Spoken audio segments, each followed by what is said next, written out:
Oh yeah, yo, it's gonna be a good time, everybody. Yeah, I'm just walking towards this filming as we're about to get in the jet and fly over the Grand Canyon. Mike, we're about to fly over the Grand You ready? Canyon. It's gonna This be a is great time. I already insane. got my glasses on too. I'm ready. The to ride. Tesla of the sky, as they say. Tesla of the sky. Wow, that thing is amazing. Yeah, this is nuts. Well, just stay to take a flight. Yeah, it Here we is. go. Wow. Hey everybody, this is, let me just introduce you really quick. This is Matt Bergwall. Matt, He what's going on? is our director of this product How line. you doing, man? Congratulations on that. I'm Mike, dude. Mike, nice to meet you. Awesome stuff. Paris, nice to meet you. All right. I'll just get us on the runway and then I'll pass it on over to you. You got this? Vision Jet 3 Echo Hotel. Maintain outer above 7,200 until turn to final. Wind 220 at 5. Runway 21, clear to land. Outer above 7,200 till final. Clear to land 21, Echo Hotel.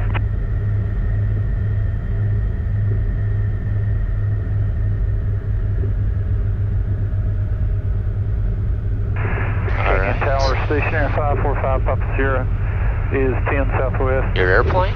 Correction west. You can now bring your And throw, inbound with X-ray. go and put your hand on the throttle. Let's go all the way to full. Sierra Canyon Tower, enter the Forward. right downwind, runway 200 Port Midfield. Enter right downwind for 21 Port Midfield 545 Papa Hand Sierra. on the yoke right here.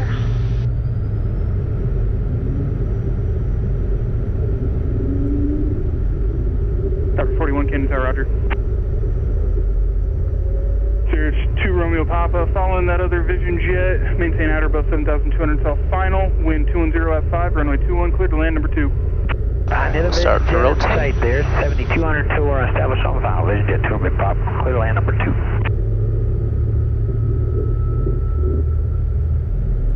Looking, we're airborne. Vision Jet 9 Zulu Quebec, east departure is approved. Bring the gear up. Heck yeah, Paris. Alright, Let's go. Amazing. You took off a plane. You put us in the air.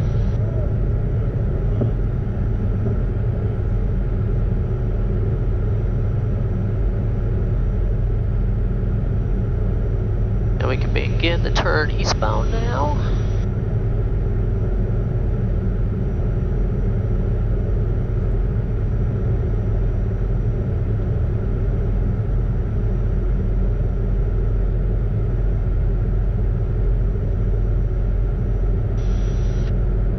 And I'm going to bring the nose down just a little bit. Gonna bring the flaps up. Alright. Obviously, this is Microsoft Flight Simulator 2024, but where do I begin? What you just saw was me in the Grand Canyon flying a Vision Jet, the Tesla of the skies, as they say, and taking off and kicking off an incredible experience that I had over a couple day period up in the Grand Canyon, Arizona. I want to thank Microsoft, want to thank Xbox for the opportunity. But we spent a couple days with Microsoft Flight Simulator 2024. We spent a couple days exploring the Grand Canyon. We spent an experience flying that Vision Jet. And this video, this is going to be a long one. You obviously saw the intro here. I'm showing you some footage of Flight Simulator 2024 right now. I am going to kick to an interview that I had with Jorg Neumann, who is the head of Microsoft Flight Simulator. And obviously, you know my history with Jorg. We have literally traveled around the world talking about Flight Simulator. So we're going to sit down for a fun conversation, talking about the game, the expectations, all of that. But the whole point of this is we're here to talk about Flight Sim.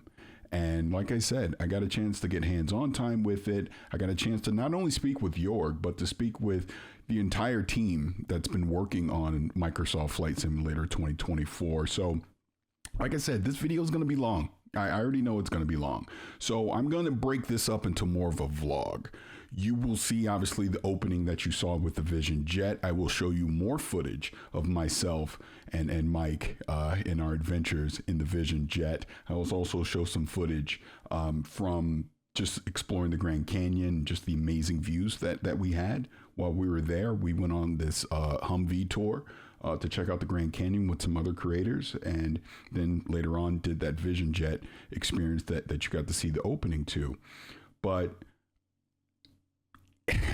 I'm literally almost at a loss for words here because it was such an incredible experience to be able to have these couple days up in the Grand Canyon. But you're watching this because you want to know about Flight Sim. Like, what is up with Flight Sim 2024? Why should I be interested with Flight Sim 2024? And this was literally one of my opening questions to Jorg when we sat down and I talked about this with some of the other developers as well. And I'm going to give you those interviews in a separate video because, like I said, this one's going to be pretty long as it is. But at its core, Flight Sim 2024 is really elevating and upgrading the experience that we've already had with Flight Sim 2020. First and foremost, they're adding in the careers in there. So now you can actually pick a career and you can start your career from anywhere you want in the world. When I played, I literally started one from my own hometown, my little rinky-dinky airport here in Temecula, California. I decided to start my career there. You'll have activities that you'll be able to do. And again, you'll hear more about this in the interviews. I believe there's about 16 different activities that you're going to be able to do. You're fighting fires, you're on the oil rig, there's all these different missions and things that you're going to be able to get while you're playing Flight Sim. Not to mention, this is still the digital twin of planet Earth. You can go anywhere you want in the multitude of aircraft that are going to be available to you, not only jets and biplanes and single props and all of that. You're going to get the gliders. You're going to get helicopters. There's so much that they're adding here into Flight Sim 2024 that, and you'll hear Jorg answer this question. I go, why wasn't this just an addition, like a DLC or something to 2020? And he'll go into detail as to why they had to basically create a brand new game. Not to mention, they're now, from a technology standpoint, going to put a lot of the assets up in the cloud. So when you're playing the game, you're basically only bringing down what you need at that time. So that is going to be a huge storage saver on your hard drive when you're attempting to play this game. But man, there's just so much. And like I said, I have so much footage and content that I want to show you that I don't want to make this too long. So I'm going to cut to the interview that I did with Jorg Neumann. So we're going to sit down and have a fun conversation about Flight Sim, just overall Flight Sim, but obviously Flight Sim 2024. After that, I'm going to give you more footage of the Vision Jet, that incredible experience that Mike and I got to have, and also show you some footage from the Grand Canyon itself. Again, I do want to thank Microsoft and Xbox for this opportunity to be able to have a couple days up at the Grand Canyon. They call it one of the 7 wonders of the world. There's a reason why. To see that stuff in person, you cannot help but walk away impressed. And like I said, you'll see some footage of the Grand Canyon from inside the Vision Jet. You also see some footage of the Grand Canyon from on the ground. But the whole point of all of this is you'll be able to go to these places in Flight Sim 2024. And along with the career mode now, the new activities that they're adding in, along with already the excellent, just flight simulation that you're going to do. Because I'll say again, the group that I was with, these are some of the hardcore Flight Sim content creators out there. I mean, these are the people that got the full rigs at their house completely set up, and some of them were actual pilots and was flying into, to the location that we're at on their own, or at least they wanted to, from what I understand. But this is the dedication that a lot of them had. Matter of fact, one person told me he has more fun actually flying in Flight Sim than he does in real life, because he gets to try out all these different aircraft, and that's what's so amazing about that experience. So again, Flight Sim 2024, this was a preview event. It is shaping up to be a phenomenal entry into the Flight Simulator series. Again, Jorg is very passionate about Flight Sim. I mean, his vision of making the community, and we'll talk about this in the interview, but his vision of making the community like, here, I'm just giving you a sandbox. Here you go, community. Knock yourselves out. Have fun with this. Tell me what you want Flight Sim to be, and let's see what we can create together, I think was the best message that I took out of the interview. But I'm going to stop rambling here. I want you guys to check out the interview I have with Jorg. I then want you to see more footage from the Vision Jet as well as the Grand Canyon. This is Paris. Thank you for checking out this video. I know it's going to be a long one. I'm going to have more content coming from the Flight Simulator 2024 preview event, more interviews, everything. But This is kind of my opening vlog of the experience that I had. I hope you enjoy, and I'll see you again soon. I think we should be good. We're good. We're good. All right, so we can just go, right? You're ready to rumble. Okay. All right, here we go. Wait, I'm recording. Hello. Test, test. Hello. Test. All right. So, I have been playing Flight Sim 2024 all day. We're at the preview event, went to the Grand Canyon, but I'm here with the head of Microsoft Flight Simulator, Jorg Neumann. Great to see you. It's always great to see you. Oh, it's fantastic. It's fantastic. But you know, I've talked to other people on the team all day, and I'm ending it with you. And I think it's ironic because you and I have been talking about this game since the Xbox showcase in 2021. That could be true. And since that time, you and I have traveled literally around the world and back. But just at the beginning, man. Yeah. This is just the start. Talking about Flight Sim. But it was funny because, you know, when they announced 2024, I thought to myself, why is it a whole nother game? Why can't you just add this in to 2020? You talked about this in the presentation, but since you and I are talking now, kind of give the reasonings why you're making a brand new flight simulator game with 2024. Yeah, I mean, I think it's sometimes you're the victim of your own success. That's literally what happened here. Yeah.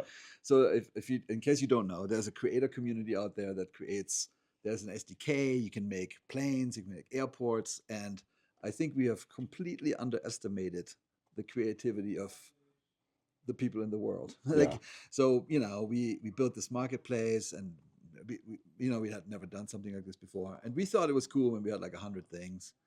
And then over time, it was like 1,000. We're like, okay, it's more than we thought. 2,000, 3,000, 5,000. We're like, and it became the architecture of the product just was not meant for that. We just didn't build it for that. So when you build an open SDK, you have to be cognizant of the fact that maybe you don't control it. And this is a game or a product that isn't controlled by a development team. It's just not.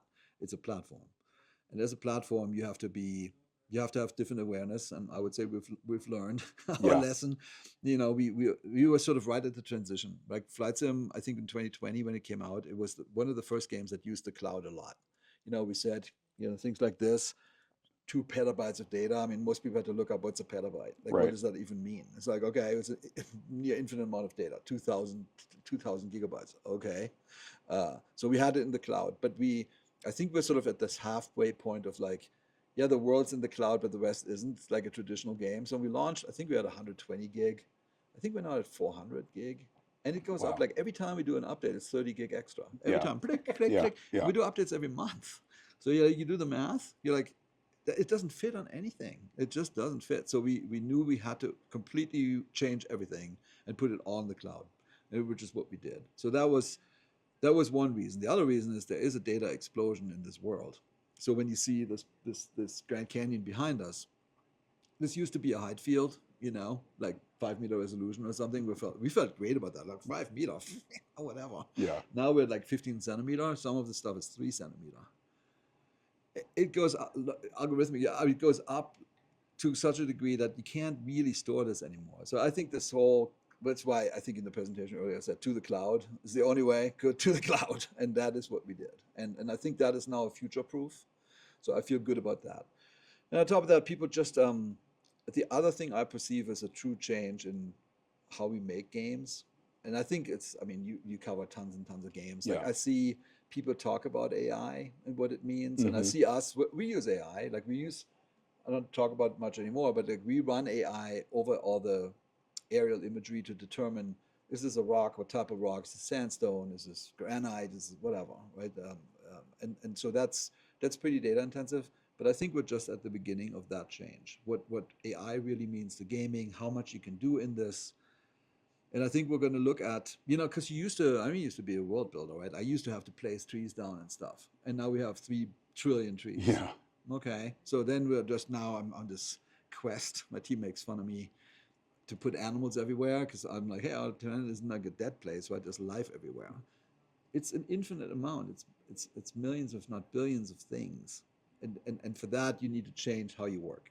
The whole thing is currently undergoing a massive upheaval, and I think we're gonna be able to make completely different products in the future.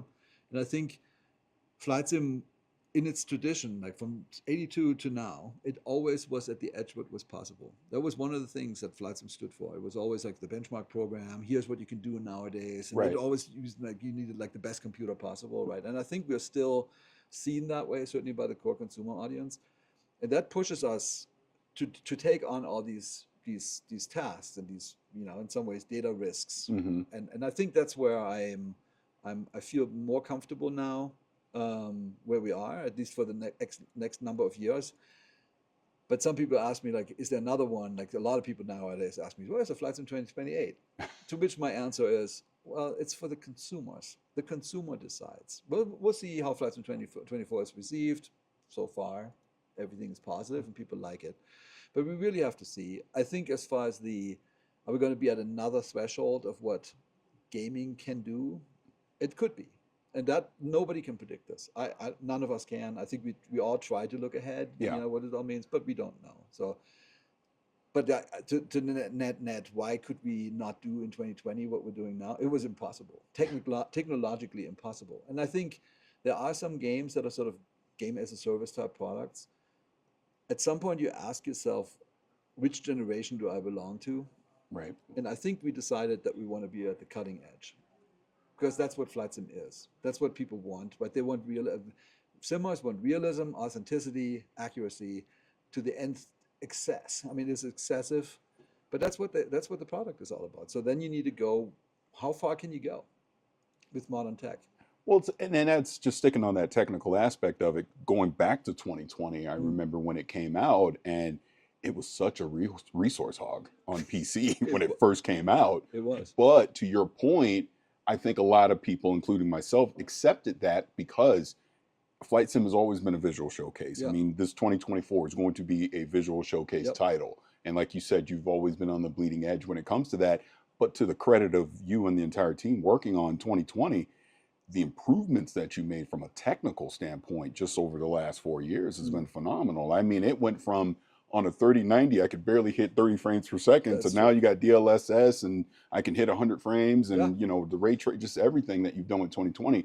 And I've talked to other people on the team already about this, and just from a technical standpoint, like you said, putting the majority of the game in the cloud now. You're basically only bringing down what you need at that time. Yeah. Really helps with that's that. a big deal. Because I think you even showed in one of the screens, it was now you're only installing 23 gigabytes. That's right. Versus whatever insane I amount think it it'll was be, at the before. end of the day, it'll be 35. Yeah, But yeah. it's a fraction of what we are. Exactly. Like it's maybe a fifth. Yeah. But on the other hand, you saw in the presentation, it's 4,000 times the resolution. Yeah. Have you ever heard? I mean, so I've been making games for 30 years. I don't know, you've been in the industry forever. Yeah. No. No. Like, what the hell are we talking about? Right. Like, it's like, so it's and that to me, that's just the ground terrain. When you really think about it, that's just the ground terrain. Yeah. I sometimes look, I mean, obviously, just like you, I look at other games like GTA 6. Yeah. Cool, but looks awesome, right? I love that trailer. Like, you know, I can't wait to play it. Look at the density of stuff. Just look at it. I think that is going to be, when it comes out, you know, it's going to dominate everybody's gaming experience, and it's going to set a new benchmark of what is expected, of what games can do, just like Red Dead did. You have no idea how often I talk about Red Dead 2 to the team.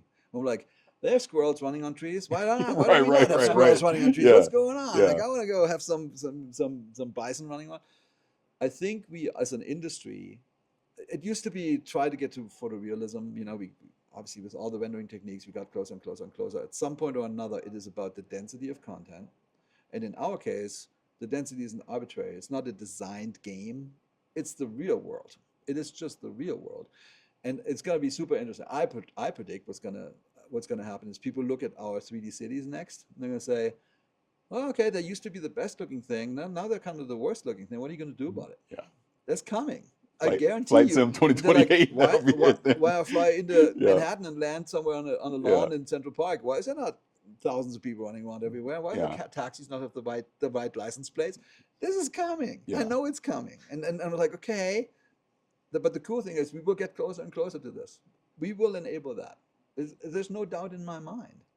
Well, I mean, the fact that you already have you call it the digital twin. Yeah. You literally have recreated planet Earth. Yeah. And I can go anywhere. Like when I played earlier, I went to my rinky-dink airport that's up the street from my house. There it was, just as I, see it all the time. And I'm playing the game doing that. And you can do that in the game now, which kind of transitions me into the careers and the activities. What sparked that idea? It's we listened carefully, Mhm. and what was interesting. So I try to break this down into simple terms. Like there's simmers that have been. This is their main hobby in life. Gamers, we all know, and Yeah. then there's these people that are really digital tourists. They're not even playing games. They might play solitaire. Yeah. Those are the type of people. But like, wow, Grand Canyon is nice. I want to go there. And they became these digital tourists. And what was interesting about all of it, at the end of the day, I watched this 4 or 5 years now. Everybody said, can we have more to do? Please give us some structure. Even the people that played flight simming forever, knew what to do, they have their own schedules, right? They make their own stories. Yeah. Also, they asked the same thing. So it was actually the number one piece of feedback. It was like, please give us something to do. And then we thought about like, how do we do this? And the first idea was just let it be natural. Fly through the world, and if there's a mission, they call you, and then you're like opting in. And that sort of works in theory better than in practice. Yeah. Because frankly, the distances, and sometimes you don't want to, you don't want to be disrupted all the time. So it's more of an opt-in. My prediction is that that's going to change. I think people will actually now go into these careers. They will get hooked in certain things that they fall in love with. And then they will say to us, I believe that's going to happen next year, I bet your money, or maybe the year after. They're going to say, hey, can we also do this while we're in free flight? Because ultimately it's one continuum. That's what people really want. So we're giving them an onboarding into these careers. That means you learn how to fly, you get the specification requirements that you need, because you have to actually learn some of this stuff, right? It's not an arcade game. It's kind of the opposite. But once you have it and you are qualified as a firefighter, say, then I think you want to exactly hear that. You want to say, I want to have firefight whenever, and I think that's coming next.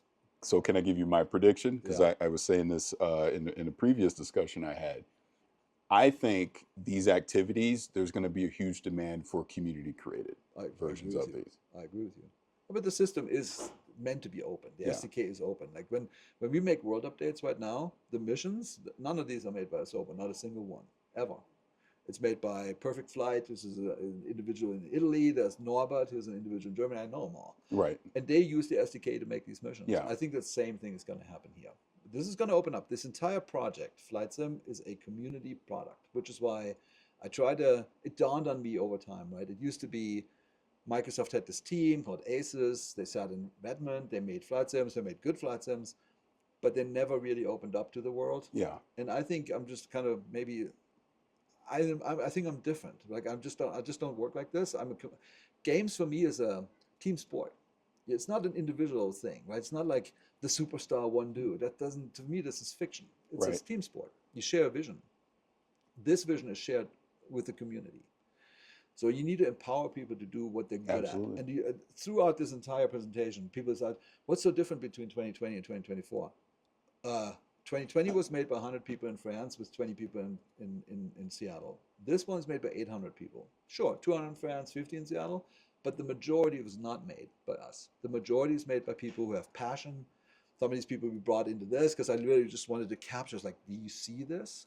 They live for bush trips. That's all they do. That's what they want to do. Let them do it. Yeah. If people want to do something, this is the vessel in which they can do it. We need to just give them the tools. Yeah, you and give have them an the open tools in the enough mind sandbox. Yeah. to let them do it. Yeah. Like when I get phone calls from like the Coast Guard and stuff, and they're like, "Hey, Jorg, we have recruiting problems. Can you help us?" I'm like, "Hey, we're making flight sim. You want to help us make, search and rescue missions better?" They're like, "Absolutely. Send us the software. We'll give you feedback." Yeah. Ultimately, I have no problem if they want to make their own curriculum for search and rescue stuff for the Coast Guard. Do it. It makes the sim more right. That is what people really want. Completely agree. Which leads me into something else that you showed, which I thought was very impressive, was how the marketplace has scaled over the years. I believe you said at this point, the amount of content in there's basically three pieces of content a day? 3.5. 3.5. Every day. Yeah. I go to all these websites and I'm like, man, look at all this stuff. And it's great. So a lot of it is like, some people make it plain, more or less great, but a lot of them are really good. Some make airports, but then there's innovations. Yeah. And there's true innovations. Like for example, there's a group that makes, they're called seafront simulations. What they do is marinas. Why not? They specialize in marinas. They made themselves some smart tools. They wrote some AI to analyze the marina visuals, and they basically built the marina piers, and then they put boats in it. Yeah, it's a fundamentally clever way to make the marinas work. And there's lots of these types of things where I just talked to somebody who's passionate about trains, and he's like, "Yo, can't we just have trains?" I said, "There's no reason why we shouldn't have trains. It's just who should make them, Right. Because there's a train sim out there. I'm Yeah, sure yeah. there's more than one train sim out there. Yeah. Like, hey, if they want to make train sim inside our world, why the hell not? Who am I to say no?" So I think that's how I think about this. Sometimes I think about it like Roblox. People can use Roblox, make stuff. The difference is that those are not, they don't come back together as an experience. And here, this is the experience of planet Earth. There's truth in it because it's our Earth. But can people do whatever the heck they want? Can somebody do a golf game? Sure. I'm not against that. Do I think I would be great to make golf game? I'm not so sure about that. Right. I'm terrible at golf. Yeah. But why not? So that to me is the digital twin. That's the true promise of what we have here is an environment. It's very hard to make this, right? If I were to think about which companies in the world can make this, probably Google, Apple, Microsoft, simply because nobody else has the data to have a map app of that kind of sophistication. But then you need to also have a gamer's mind. The interesting thing about Microsoft is we have all this base tech, super cool. Like the Microsoft tech stack's awesome, Bing, cool.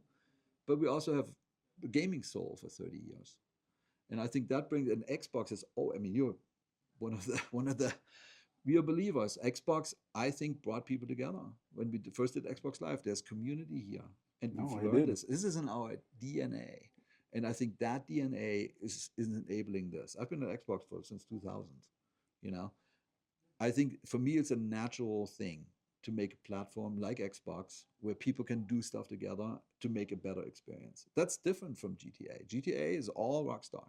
That's what they have multiple teams and stuff. Sure. I don't want to do that. I think that's limiting. I don't want to have a single creative director dominating everything. It's better to have people have freedom. That takes you places that are unexpected.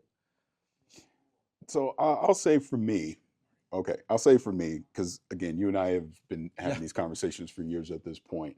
This was the first event where I was with other true flight sim creators and listening to their conversations today and seeing the passion that they have. From you, because you talked about it a little bit already, but from your perspective, seeing that, I mean, how does that enable you as a creator making this game? Yeah. It fuels us. Like I find the collaboration in the community. They always, I don't know if you know that much about it. They call them the grumpy simmers.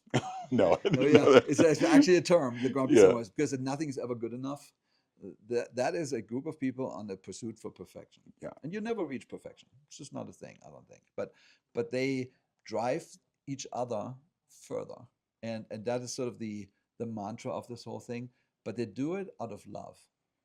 And it's true love. It's aviation love. Yeah. And as long as you respect that and harness that for good, and as a platform, all we can do is enable them to bring that love into this product. Then they're happy, they have the platform that they want, they can be creative.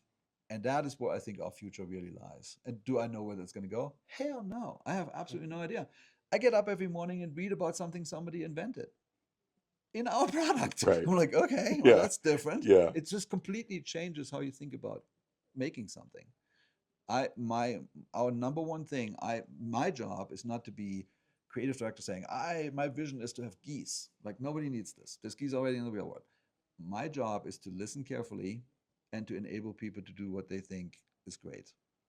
And then you get somewhere. Final question, and correct me if I'm wrong. You said that there's 15 million unique people playing Flight Sim now. Mm-hmm. What would you say to that next 15 million that's going to discover 2024? I think they will. I think that I really believe our planet is a beautiful place. And I also believe if you've ever been in an airplane or like you flying a helicopter, those types of things, it is changing your perspective on us and who we are and how important we are completely. And I think you will discover And I think everybody actually discovers it on their own. Like that, different people take different things out of it. I think some people are way into the tech and into the detail, and that's cool. And some people are just, they see a zebra and they're like, oh my God, I found a zebra. It makes me so happy. Yeah. And it's both. So I think just like the 15 million people, the fascinating thing was we had no idea that the digital tourists would even be interested, right? Because Flight Sim, it always wanted to be a full representation of Earth. It was just too abstract for most people. Now it's no longer abstract. They find joy in different things. And I think, like, for example, like if you were to ask me what should we do in the future, I mean, we don't have birds, I can tell you. Not that I need to have a vision for birds. I was like, hey, we're Flight Sim, there ought to be probably some birds. There's bird watchers. They will go do that. You know, there's hobbies that, entire websites that people do plane watching, basically plane spotting it's called. They go to airports, they check which planes come in, they take the picture of the plane, they put it on a website. That's a hobby. It's not a small hobby, actually. It's like stamp collecting almost. And I think there's lots of those things. I think down the road, we will have people collect seashells. Why not? And that's why I sort of embraced the only gaming equivalents I could find. Like I played plenty of games, but it was Animal Crossing and Pokemon Snap.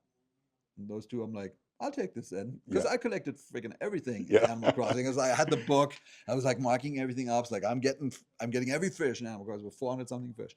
Got them all, sure.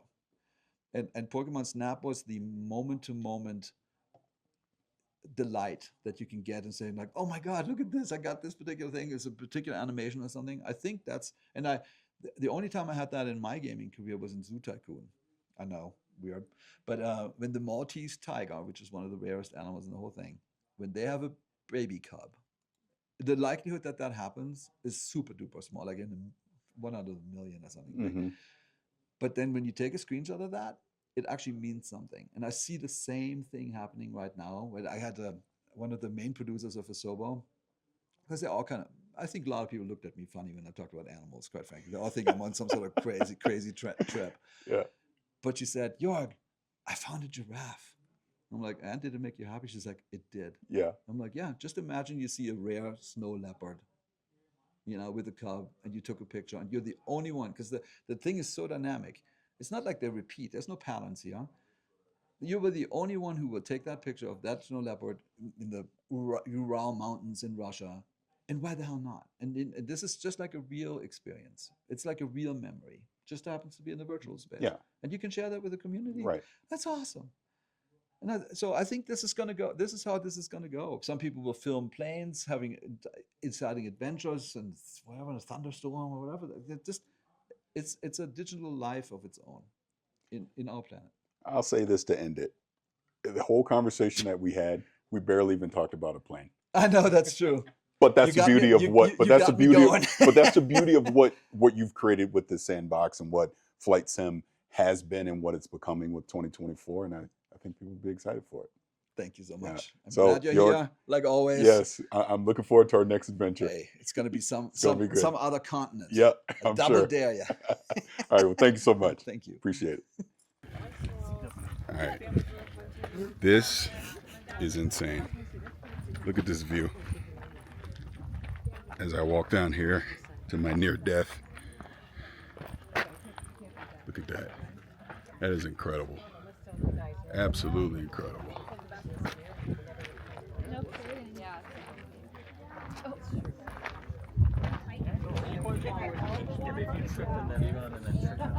So check it out, everybody. You know, book road trip if you want to see the river, you can see it right over here. Okay, I know we were talking about the Colorado River. You want to see it, it's over here, you guys. Oh yeah, sorry. I wasn't teasing. It's a cool place.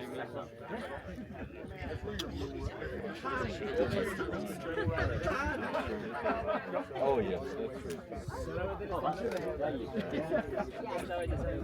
But yeah. Oh, just I didn't know.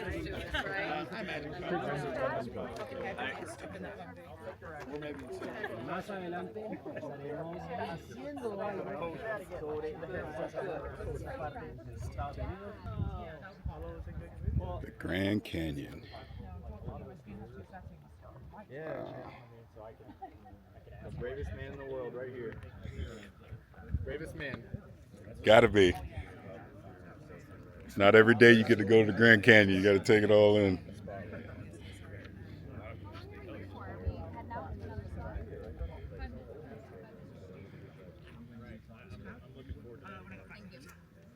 They need to simulate all the aspects of airline life. Show you all the misery. Deadheading. My babies. Middle seats.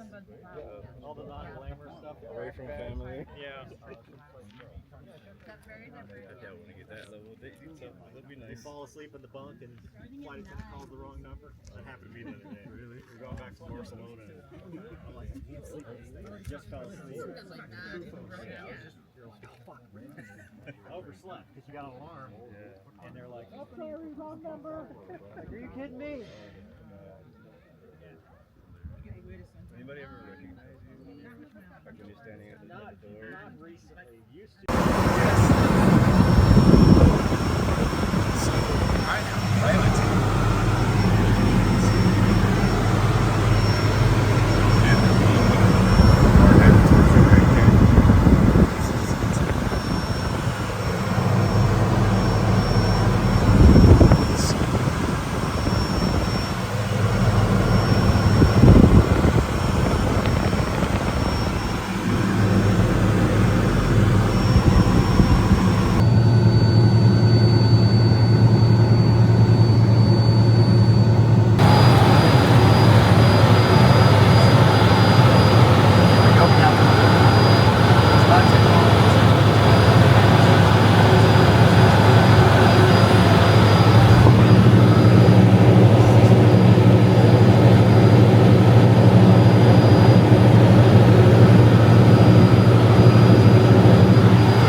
There's a lot of technology in this airplane as well, and you can actually start splitting up these screens and start doing a lot of things with it. Like here, you can have system pages that will tell you anything you want to know about the airplane. Again, anything. This even has an infrared camera on it as well, so this was nighttime. You could actually see this will come in pretty clearly. It's also pretty connected as well. We have XM weather and radio. We also have an auto radar that's in this thing as well too. We have, and we have also Wi-Fi. So we have go-go Wi-Fi. So if we're up a little bit higher, we could stay connected the whole time. I'm assuming you want to do some flying. Yes, I would very much love to. So we can actually disconnect this autopilot by pressing this red button right here. Press the red button? Yep.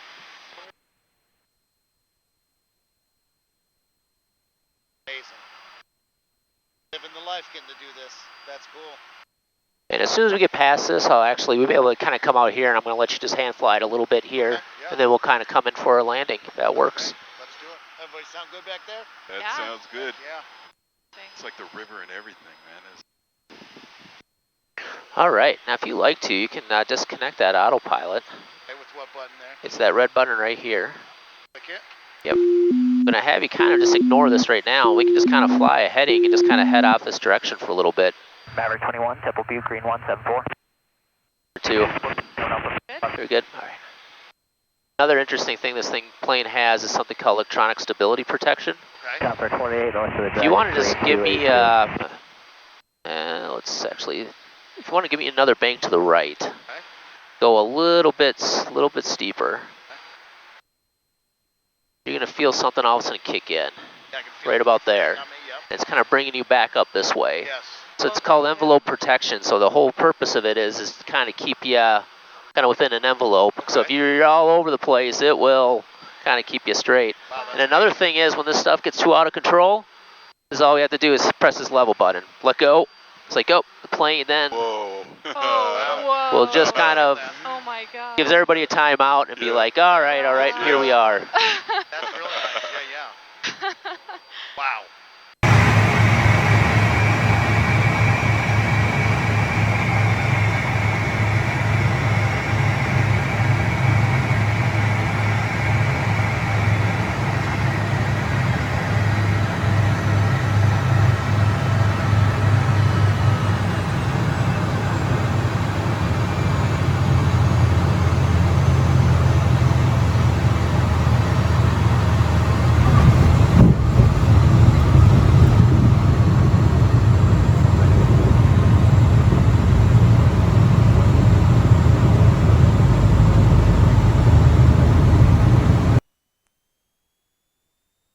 All right, what do you guys think? That was incredible. Let's just go again. Let's not even tell them. I don't want it to stop. Yeah.